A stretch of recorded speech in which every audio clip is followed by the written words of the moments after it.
Hi friends, என்னோடய பாஸ்கர் ராஜபுரம் முதல் video பார்த்துருப்பீங்க. நிறையா பேர் ரசித்து நல்ல கமெண்ட்ஸ் போட்டிருந்தீங்க. காவிரியோட வடகரையில் இருக்கிற அழகான கிராமங்களில் இதுவும் ஒன்று. இன்றைக்கி நான் உங்களை இன்னும் ஒரு 2 ரொம்ப அழகான வீடுகளுக்கு கூட்டின்னு போகிறேன். ஒரு வீடு கிட்டத்தட்ட 150 வருஷத்துக்கு மேலான வீடாக. இந்த ஊரில் நான் பார்க்குற எல்லா வீடுமே ரொம்ப அழகான வீடுகளாக தான் இருந்தது. எல்லாத்துக்குள்ளேயும் போய் பார்க்கணுன்னு ஆசையாக தான் இருந்தது. நிறைய வீடுகள் பூட்டி தான் இருந்தது. இதோ இந்த வீடு எனக்கு ரொம்ப பிடிச்சது. எப்படியாவது உள்ளே போய் பார்த்துடணுன்னு ஆசைப்பட்டேன். ஆனால் இந்த வீட்டில் இருக்கிறவங்க இப்போ இல்லை. அடுத்த முறை எப்பயாவது வாய்ப்பு கிடச்சா கட்டாயம் போய் பார்க்கணும். அது மாதிரி ஒவ்வொரு வீடுமே ரொம்ப நீட்டாக நல்லா மெயின்டைன் பண்ணி அழகாக வச்சுருந்தாங்க. இதோ இப்போ நீங்கள் பார்க்குற வீடு தான் நான் போன வீடியோவில் காமிச்ச வீடு. இந்த வீட்டுக்கு எதிர்த்தாப்பில் ஒரு வீடு ரொம்ப அழகாக இருந்தது. இன்ஃபேக்ட் உள்ளே போகணும்னு நான் போய் கூப்பிட்டு பார்த்தேன். பட் யாருமே அந்த வீட்டில் இருந்து வெளியில் வரல. அதனால் அப்படியே லைட்டாக ஒரு கிளான்ஸ் பார்த்துட்டு அங்கேருந்து வெளியில் வந்துட்டேன். நான் ரொம்ப ஆசைப்பட்டு ரெக்வெஸ்ட் பண்ணினதுனால திரு மகாதேவன் என்னை இந்த வீட்டுக்கு அழைச்சிட்டு போனார். இந்த வீட்டில் வசிக்கிறவர் ஒரு பெரிய அக்னிஹோத்ரி. கோயம்புத்தூர்லேருந்து இந்த ஊருக்கு வந்து செட்டில் ஆகிருக்கார். அவ்வளவு சந்தோஷமாக அவரும் மனைவியுமா எங்களை ரொம்ப வரவேற்று உபசரித்தது ரொம்ப சந்தோஷமாக இருந்தது. இது மாதிரி எதிர்பாராத விருந்தாளிகளை சந்தோஷமாக சிரிச்ச முகத்தோட வரவேற்கிறது கிராமத்தில் மட்டும்தான் சாத்தியம்னு நினைக்கிறேன். பாஸ்கர் ராஜபுரத்தோட மகிமையை கேள்விப்பட்டு கோயம்புத்தூர்லேருந்து வந்து இந்த ஊரை தேர்ந்தெடுத்து இங்கே வீடு வாங்கி இங்கே வந்து செட்டில் ஆகணும்னு ஆசைப்பட்டதே அவ்வளோ ஒரு உயர்ந்த எண்ணம்னு எனக்கு தோணித்து. பழமை மாறாத இந்த வீட்டை நீட்டாக பெயிண்ட் அடித்து தூணுக்கெல்லாம் வார்னிஷ் அடித்து அழகாக மெயின்டைன் பண்ணிகிட்டு இருக்கா. வீட்டுக்கு நடுப்புற இருக்கிற மித்தத்துலேருந்து நல்ல வெளிச்சம் வீடு ஃபுல்லாக பளிச்சுன்னு பிரகாசமாக இருக்குது. நீங்களே பாருங்களேன் எவ்வளவு அழகாக இருக்குன்னு. அப்படியே திருத்தமாக இருக்குது. அதிகப்படியான சாமான்கள் எதுவும் கிடையாது. நாங்கள் போன சமயத்தில் தேவி பாகவதம் பாராயணம் பண்ணிட்டு இருந்தவர் எங்களுக்காக எழுந்துன்னு வந்து வீடெல்லாம் சுற்றி காமிச்சார். இவரோட பேர் சுரேஷ், இவரோட மனைவி பெயர் பவானி. இவங்க 2 பேருக்கும் சின்ன வயசு தான். இவர் அக்னிஹோத்ரிங்கிறதுனால தினசரி அக்னி வளர்த்து ஹோமம் பண்ணணும், சிவ பூஜை பண்ணணும். தன்னோட ஒரே குழந்தையை இதே மாதிரி ஒரு தெய்வீக சூழலில் நல்லபடியாக சம்பிரதாயப்படி வளர்க்கணும். இந்த மாதிரி காரணங்களுக்காக இந்த ஊரை தேர்ந்தெடுத்து இங்கே வந்து செட்டில் ஆயிருக்காங்க. விறகடுப்பு, பித்தளை சாமான்கள், ஹோமகுண்டம் இதெல்லாம் பார்த்தாலே நம்மளுக்கு ஒரு தெய்வீக சூழலை உணர முடியும். நாங்கள் போகிறதுக்கு 2 நாள் முன்னாடி தான் இவங்க வீட்டில் மாடு கன்று போட்டிருந்தது. அதை கேட்ட உடனே எனக்கு சந்தோஷம் தாங்கலை. உடனே மாட்டுக்கொட்டிலுக்கு போய் பார்த்தேன். எதிர்த்தாப்பில் படுத்துன்னு இருக்கிறது 2-3 மாதம் ஆன கன்றுக்குட்டி. இவங்க 3 மாடு வச்சிட்ருக்காங்க. இதோ இப்போ நம்ம பார்க்குறது தான் இப்போ 2 நாள் முன்னாடி பிறந்த பேபி கன்றுக்குட்டி. ரொம்ப ஸ்வீட்டாக இருந்தது. அதே என்னை பார்த்து ரொம்ப பயந்தாலும் நான் ஆசை தீர கொஞ்சிட்டு தான் வந்தேன். இவங்களோட பையனை பக்கத்து ஊரில் இருக்கிற ராமகிருஷ்ணா மிஷன் நடத்துகிற விவேகானந்தா வித்யாலயாவில் சேர்த்துருக்காங்களாம். சமையல் கட்டுக்குள்ளேயே கிணற பார்த்தீங்களா? அந்த காலத்துலலாம் இப்படி தான் இருக்கும். இப்போ நிறையா பேர் அதை மெயின்டைன் பண்ணுறது கஷ்டமாக இருக்குன்னு மூடிடுறாங்க. இவங்கெல்லாம் இன்னும் மூடாமல் அழகாக அதை உபயோகப்படுத்தின்னு இருக்கிறது சந்தோஷமான விஷயம். இப்போ நம்ம பார்க்குறது கூடத்தில் மேலே சீலிங்கில் இருக்கிற பரன்னு பேர். அந்த காலத்துலலாம் எல்லார் வீட்லேயும் நிறையா பித்தளை சாமான்கள் இருக்கும். கல்யாணம், கார்த்திகை எதாக இருந்தாலும் வீட்டிலேயே தான் சமையல் நடக்கும். அத்தனை பாத்திரமும் இதோ மேலே தெரிகிற இந்த பரன் மேலே தான் இருக்கும். அதாவது இந்த காலத்து லாஃப்ட். இப்போ எதுவும் பாத்திரங்கள்லாம் இல்லைனாலும் இதை வந்து எதுவும் மாற்றக்கூடாது அப்படிங்கிறதுல உறுதியாக இவர் அப்படியே வச்சுட்டுருக்கார். நல்ல ஸ்கொயர் ஷேப்பில் நல்ல பெரிய மித்தம், மேலே கம்பி போடலை. இப்போ மழை நாளில் இங்கே துணி உணர்த்தினா தான் காயறதுக்கு ரொம்ப வசதியாக இருக்குது அப்படின்னு சொன்னார்.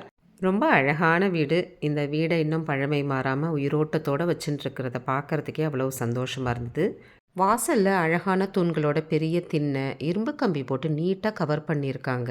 எங்கள் 2 பேருக்கும் வெத்தலை பாக்கு தாம்பூலம் கொடுத்து வாசல் வரைக்கும் வந்து வழி அனுப்பி வச்சாங்க. இதுதான் இந்த ஊரோட பெருமாள் கோவில். இப்போ இந்த வீட்டில் இருந்து நம்ம இன்னொரு ஒரு அழகான இதே மாதிரி ரொம்ப பழங்காலத்து வீட்டை பார்க்க போகிறோம். போன வீடியோவில் பார்த்தோமே அவர் ராமானுஜம், அவர் தான் நம்மளை இந்த வீட்டுக்கு அழைச்சிட்டு போகிறேன்னர். திருமதி ஸ்வர்ணா திரு கிருஷ்ணசுவாமி அவர்களோட வீடு தான் இது. வாசலில் நிரந்தரமாக கூரை போட்டிருக்கிறதுனால அப்படியே குளுமையாக இருந்தது. நாங்கள் வீட்டுக்குள்ளே நுழையும் போதே ஸ்வர்ணா மாமி வாசல் வரைக்கும் வந்து எங்களை ஆசையோட வாங்கன்னு கூப்பிட்டது அவ்வளவு சந்தோஷமாக இருந்தது.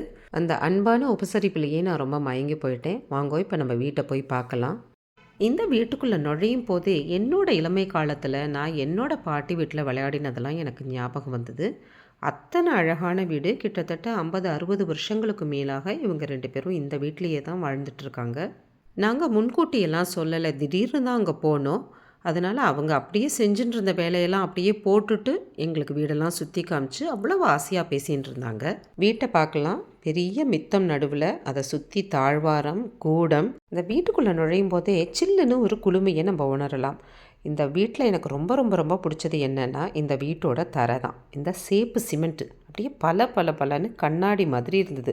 எத்தனை பணம் செலவழிச்சா கூட இந்த காலத்தில் இந்த மாதிரி குவாலிட்டியான சேப்பு சிமெண்ட் தர நம்மளால் போடவே முடியாது. இது தப்பில் தெரியறது கூடத்தூள் அப்படின்னு சொல்லுவாங்க. நம்ம இப்போ சமையலறையை போய் பார்க்கலாம். நல்ல பெரிய சமையலறையாக இருக்கும்னு நினைக்கிறேன். அங்கேயும் இதே சேப்பு சிமெண்ட்டு தான். அதில் பளிச்சுன்னு அழகான நீல கலர் பார்டர் வேற. பெரிய கிச்சன், இந்த காலத்துக்கு வேணுங்கிற மாடர்ன் வசதிகள் எல்லாமும் பண்ணிட்டு இருக்காங்க. சமையல் கட்டோட ஒரு பக்கத்தை ஸ்க்ரீனால் தடுத்து அதை பூஜை ரூமாக மாற்றிருக்காங்க. சுவத்துலலாம் அழகாக வரிசையாக படங்கள் மாட்டி வச்சுருக்காங்க. மீன் பூஜை மாதிரியில் இவங்க குடும்பத்தில் ரொம்ப வருஷமாக கிட்டத்தட்ட 100 வருஷங்களுக்கும் மேலே இருக்கிற ராமர் பட்டாபிஷேக படத்தை வச்சு அதுதான் பூஜை பண்ணிகிட்ருக்காங்க. அந்த காலத்து படம்ங்கிறதுனால ராமர் சீதையோட முகமெல்லாம் அவ்வளவு தத்துரூபமாக ரொம்ப அழகாக இருந்தது பார்க்கவே. திருமதி ஸ்வர்ணா மாமி அவங்களோட தினசரி பூஜை புனஸ்காரம் பற்றியெல்லாம் பேசினதே எங்கள் மாமியாருக்கு ரொம்ப பிடிச்சி போயிடுது. 2 பேரோட குடும்ப விஷயங்களும் நிறைய சுவாரஸ்யமான விஷயங்களும் நாங்கள் ஒருத்தருக்கு ஒருத்தர் பரிமாறிண்டோம். திரு கிருஷ்ணசுவாமி மாமா அவர்களும் வந்து 2 பேரும் சேர்ந்து நிற்க நான் நமஸ்காரம் பண்ணி ஆசீர்வாதம் வாங்கினது ரொம்ப சந்தோஷம். இந்த கிச்சன்லையும் நடுவில் பெரிய மித்தம், அதில் கிணறு, அதை தினசரி உபயோகப்படுத்தின்னு தான் இருக்காங்களாம். கிச்சனோட பின்பக்கத்து கதவு வழியாக பின்னாடி போனால் அங்கே பெரிய கோட்டை அடுப்புள், இங்கேயும் பெரிய மித்தம், 3 பக்கமும் சுற்றி வர தாவாரம். விசேஷங்களுக்கு சமைக்கிறது, அதிகப்படி பட்சணம் பண்ணுறது அதெல்லாம் இந்த இடத்துல தான் நடக்கும். இது வந்து 2ஆம் கட்டு. இங்கேயும் இரும்பு கம்பி போட்டு மூடி இருக்கு. பெரிய கூடம், விஸ்தாரமான மித்தம். மித்தத்தில் வந்து அந்த காலத்து மர நாற்காலி, சேரு, பெஞ்சு இதெல்லாம் போட்டிருக்கு. நாங்கள் கிளம்புறோன்னு சொன்னோன்னே மாமி எங்களுக்கு வெத்தலை பாக்கு தாம்பூலம்லாம் வச்சு கொடுத்தா. எங்கள் மாமியாரும் நானுமா கொஞ்சம் நேரம் ஆசையாக ஊஞ்சல் ஆடிட்டு அங்கேருந்து கிளம்பினோம். ஸ்வர்ணா மாமி ரொம்ப ஆசையாக சுவாரஸ்யமாக பேசின்னு இருந்ததுனால அங்கேருந்து வரத்துக்கு மனசே வரல தான்.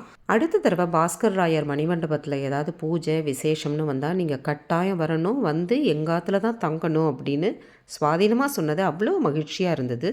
நல்ல மனிதர்களை சந்தித்த திருப்தியோட ரொம்ப அழகான நினைவுகளோட பாஸ்கர் ராயபுரத்தை விட்டு கிளம்பினோம். நிச்சயமாக இன்னொரு முறை இந்த ஊருக்கு வந்து இன்னும் நிறையா வீடுகள், மணிமண்டபத்தில் ஏதாவது விசேஷங்கள் எல்லாத்தையும் பார்க்கணுங்கிறது ஆசை. அடுத்ததாக நம்ம போக போகிறது வேப்பத்தூர். வேப்பத்தூரும் ஒரு அழகான கிராமம். வேப்பத்தூர்லேயும் நம்ம 2-3 வீடு பார்க்க போகிறோம். உங்களுக்கு நிச்சயமாக பிடிக்கும், தவறாமல் பாருங்கோ. அது வரைக்கும் உங்களிடமிருந்து விடை பெற்றுக்கொள்வது உமா வெங்கட். பாய்.